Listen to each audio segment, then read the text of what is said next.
اب آگے بڑھتے ہیں اور کچھ قرآن پاک کے ترجمے اور تفسیر کے حوالے سے بات کر لیتے ہیں۔ میرے ساتھ موجود ہیں علامہ ابتسام الہی ظہیر۔ دیکھتے ہیں آج وہ ہمارے لیے کون سے پارے کا ترجمہ اور تفسیر لے کے آئے ہیں، ان کی جانب چلتے ہیں۔ نحمدہ و نصلی علی رسول الکریم، بسم اللہ الرحمن الرحیم۔ میں میڈم کا مشکور ہوں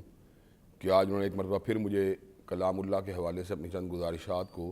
ناظرین کے سامنے پیش کرنے کا موقع دیا ہے۔ آج آپ کے سامنے انشاءاللہ میں 26ویں پارے کے بعد اہم مضامین کو رکھنے کی کوشش کروں گا۔ 26ویں پارے کا آغاز سورہ احقاف سے ہوتا ہے اور اللہ تبارک و تعالیٰ اس صورت میں ارشاد فرماتے ہیں کہ وہ لوگ جو اللہ تبارک و تعالیٰ کے علاوہ معبودان باطل کو پکارتے ہیں، ان کے پاس ایسا کرنے کی کوئی دلیل موجود نہیں۔ اگر ان کے پاس کوئی دلیل ہے تو یأتونی بکتاب من قبل ھذا واسارۃ من علم ان کنتم صادقین، تو ان کو چاہیے صاحب کا کتب میں سے کسی کتاب کو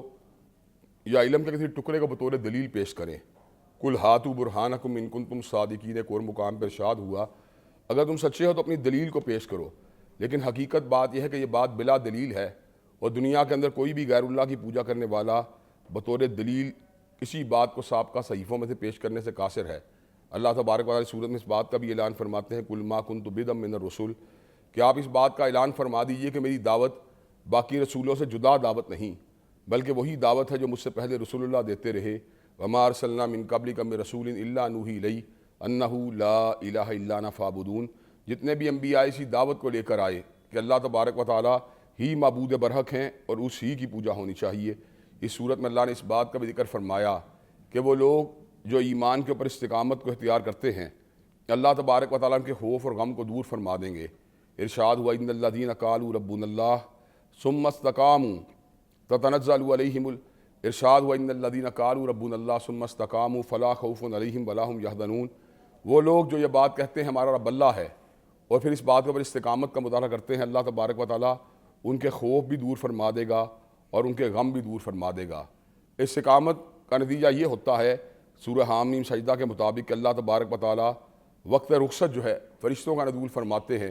اور فرشتوں کو یہ بات کہتے ہیں اللہ تخافوا ولا تحزنوا وابشروا بالجنۃ التی کنتم توعدون، نہ خوف کرو نہ غم کھاؤ، تمہیں جنت کا جو ہے اس جنت کی تمہیں بشارت دی جاتی ہے جس کا تم سے وعدہ کیا جاتا تھا۔ اس صورت میں اللہ تبارک و تعالیٰ اس بات کا بھی ذکر فرمایا فاصبر کما صبر اولو العزم من الرسل، کہ آپ ویسے ہی صبر کیجئے جیسا آپ سے پہلے اولو العزم رسول اللہ کرتے رہے۔ حضرت نوح علیہ السلام آپ کو ابتلاؤں کا نشانہ بننا پڑا، آپ کو دیوانہ کہا گیا، نعوذ باللہ من ذالک، اور آپ کو ڈانٹنے کی کوشش کی گئی۔ حضرت ابراہیم علیہ السلام کا کے لیے چتا کو جلایا گیا، اچھی طرح بھڑکایا گیا اور اس میں آپ کو اتارنے کی ناپاک جسارت کی گئی۔ حضرت موسیٰ علیہ السلام نے فرعون کی رعونت کو نہیں دیکھا، قارون کے سرمایے کو نہیں دیکھا، شداد کی جاگیر کو نہیں دیکھا۔ اللہ تبارک و تعالیٰ کی توحید کی دعوت پر پوری شد و مت سے آپ کاربند رہے۔ حضرت عیسیٰ علیہ السلام بھی بستی والوں کی مخالفت کے باوجود اللہ تبارک و تعالیٰ کی توحید کی دعوت دیتے رہے۔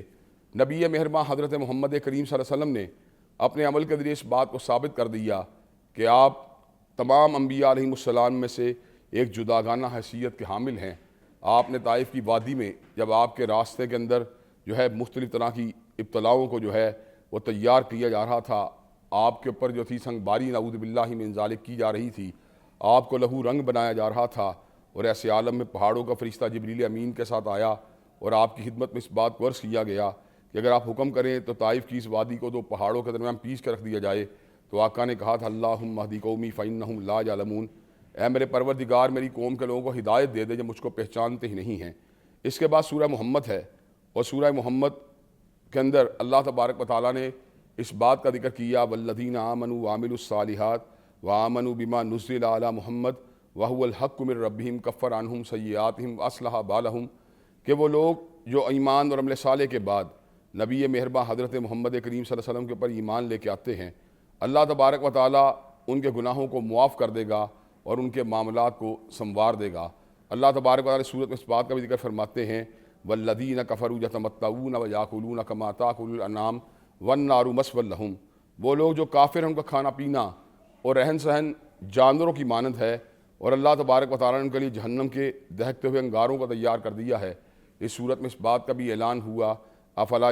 یتدبرون القرآن ام علی قلوب اقفالها، یہ قرآن کے اوپر کیوں تدبر نہیں کرتے، کیا ان کے دلوں پہ تالے لگے ہوئے ہیں؟ جس شخص کے دل کے اوپر تالا نہ لگا ہو وہ قرآن مجید کی دعوت کو پڑھنے کے بعد، سننے کے بعد اور اس کے اوپر غور و فکر کرنے کے بعد اس سے متاثر ہوئے بغیر رہ ہی نہیں سکتا۔ اس صورت میں اللہ تبارک و تعالیٰ اس بات کا بھی اعلان فرماتے ہیں، یا ایھا الذین آمنوا اطیعوا اللہ و اطیعوا الرسول ولا تبطلوا اعمالکم، اے ایمان والو اللہ کی بات کو مانو اور حضرت رسول اللہ کی بات کو مانو اور اپنے اعمال کو ان کی نافرمانی کر کے ضائع مت کرو۔ جو بندہ اللہ کی بات کو مانتا ہے، حضرت رسول اللہ صلی اللہ علیہ وسلم کی بات کو مانتا ہے، یقیناً اس کے اعمال عند اللہ مقبول ہوں گے، اور جو ان سے انحراف کرتا ہے اس کے اعمال یقیناً ضائع ہو جائیں گے۔ اس صورت کے بعد سورہ فتح ہے۔ سورہ فتح میں اللہ تبارک و تعالیٰ نے حدیبیہ کے مقام کے اوپر اس آیت کا نزول فرمایا، انا فتحنا لک فتحا مبینا، کہ آج حدیبیہ کے موقع پر گو بعض لوگ اس بات کا گمان کر رہے ہیں کہ شاید مسلمان اس صلح کے نتیجے میں کمزور پڑ جائیں، لیکن حقیقت حال یہ ہے کہ اللہ تبارک و تعالیٰ کی طرف سے فتح مبین کی بشارت ہے،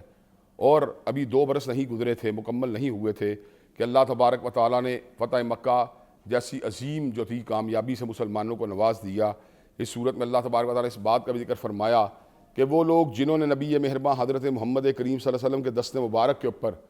سیدنا عثمان غنی رضی اللہ تعالیٰ عنہ کے قصاص کے لیے بیعت کی تھی، اللہ تبارک و تعالیٰ اعلان فرماتے ہیں، لقد رضی اللہ عن المؤمنین اذ یبایعونک تحت الشجرہ، اللہ ان اہل ایمان سے راضی ہے جنہوں نے آپ کے دست مبارک کے اوپر اپنے ہاتھ کو رکھ کے آپ سے بیعت کی۔ اللہ تبارک و تعالیٰ کے نبی مہرباں حضرت محمد کریم صلی اللہ علیہ وسلم کی پکار کے اوپر لبیک کہنا یقیناً یہ بہت بڑی سعادت کی بات ہے۔ اس کے بعد اللہ تبارک و تعالیٰ کی صورت میں اس بات کا بھی ذکر فرماتے ہیں، هو الذی ارسل رسولہ بالہدی ودین الحق لیظہرہ علی الدین کلہ،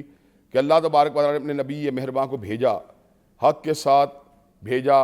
اور دین حق کے ساتھ بھیجا، ہدایت کے ساتھ بھیجا، لیظہرہ علی الدین کلہ، تاکہ دین کو باقی ادیان کے اوپر غالب کر دیا جائے۔ اسلام غالب ہونے کے لیے آیا ہے، مغلوب ہونے کے لیے نہیں آیا۔ چنانچہ ہم جب تاریخ انسانیت میں غور کرتے ہیں تو اللہ تبارک و تعالیٰ کے فضل و کرم سے حضرت رسول اللہ صلی اللہ علیہ وسلم کی حیات مبارکہ میں بھی اور آپ کے بعد بھی اللہ کے حکم سے دین غالب رہا۔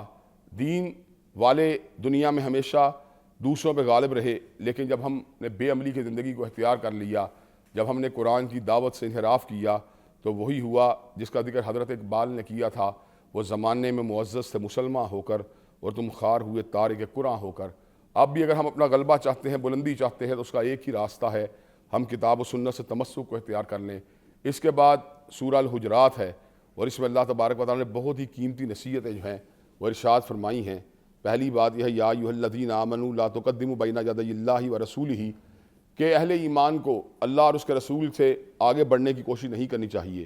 جو بات اللہ کی بات ہے وہ حرف آخر ہے، جو بات حضرت رسول اللہ صلی اللہ علیہ وسلم کی بات ہے وہ حرف آخر ہے۔ اسی طرح اللہ نے اس بات کا بھی ذکر فرما دیا، یا ایھا الذین آمنوا لا ترفعوا اصواتکم فوق صوت النبی، کہ اہل ایمان کو اپنی آوازوں کو نبی مہرباں حضرت محمد کریم صلی اللہ علیہ وسلم کی آواز سے اونچا نہیں کرنا چاہیے۔ آپ کی زندگی میں نہ تو معنوی اعتبار سے اور نہ ہی جو ہے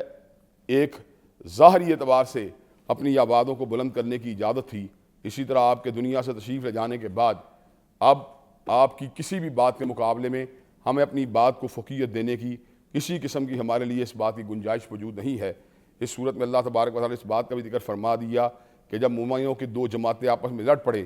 تو ان کے درمیان صلح کروانی چاہیے۔ اگر ایک جماعت بغاوت کا راستہ اڈاپٹ کر لے تو پھر سب کو مل کر اسے جو ہے سیدھے راستے پہ لانے کی جستجو کرنی چاہیے، اور جب یہ معاملات طے پا جائیں تو اس کے بعد مسلمانوں کو آپس میں بھائی چارے کے ساتھ رہنا چاہیے، اس لیے کہ انما المؤمنون اخوہ، بے شک مومن آپس کے اندر بھائی بھائی ہیں۔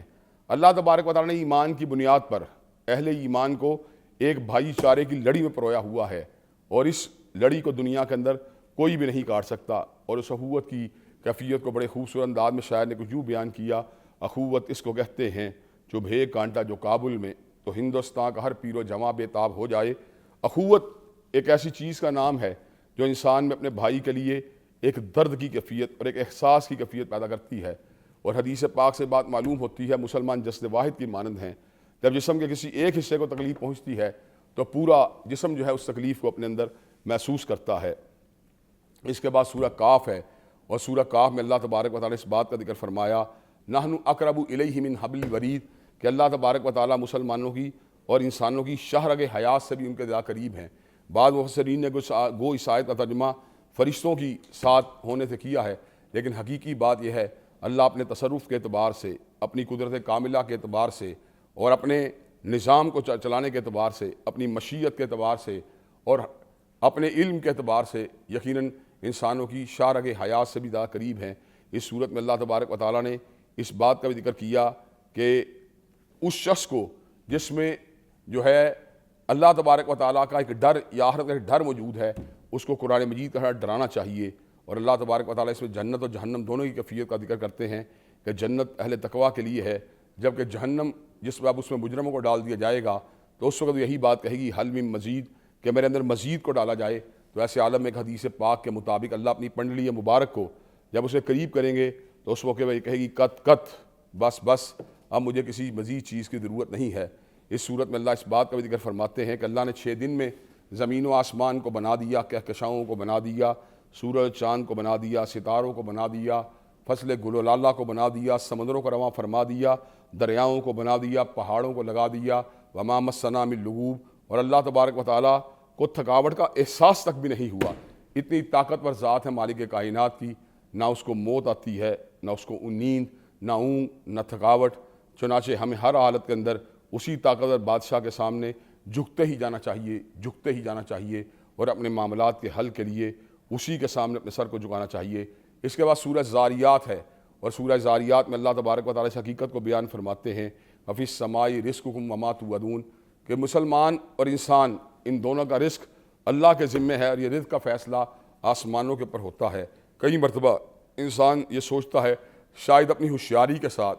اپنی چالاکی اور مکاری کے ساتھ میں اپنے رزق میں اضافہ کر سکتا ہوں، جبکہ حقیقت بات یہ ہے انسان کو رزق اتنا ہی ملے گا جتنا اس کے مقدر میں لکھ دیا گیا ہے۔ اس کے ساتھ ساتھ اللہ تبارک و تعالیٰ نے اس صورت میں اہل جنت کی بعض صفات علیہ کا بھی ذکر کیا، جو بڑی بڑی خوبصورت صفات کے مالک ہوں گے۔ ان میں سے ایک صفت یہ ہے کانوا قلیلا من اللیل ما یہجعون، کہ وہ راتوں کو کم سویا کرتے تھے۔ ان کی راتیں فضولیات میں، لغویات میں نہیں گزرتی تھیں، بلکہ ان کی راتیں اس انداز میں گزرتی تھیں والذین یبیتون لربہم سجدا وقیاما، وہ حالت سجدہ اور حالت قیام میں اللہ کے سامنے اپنی راتوں کو بتایا کرتے تھے۔ اسی حوالے سے حضرت اقبال نے بڑی خوبصورت بات ارشاد فرمائی، راضی ہو غزالی ہو، عطار ہو رومی ہو، کچھ ہاتھ نہیں آتا بے آہ سحر گاہی، کہ جب تک انسان اللہ تبارک و تعالیٰ کے سامنے جھکتا نہیں، جب تک اللہ تبارک و تعالیٰ کے سامنے اپنے سر کو گراتا نہیں، جب تک ندامت کے آنسو بہاتا نہیں، جب تک اسے رجوع نہیں کرتا، جب تک صبح و ہیزی کا عادی نہیں ہوتا، جب تک رات اٹھ کر اس کو پکارتا نہیں، اس وقت تک وہ کامیاب اور کامران نہیں ہو سکتا۔ اللہ تبارک و تعالیٰ ہمیں قرآن مجید کے پیغام کو سمجھنے، اپنے دل میں جگہ دینے اور اس کو اپنانے کی توفیق دے۔ وآخر دعوانا ان الحمد للہ رب العالمین۔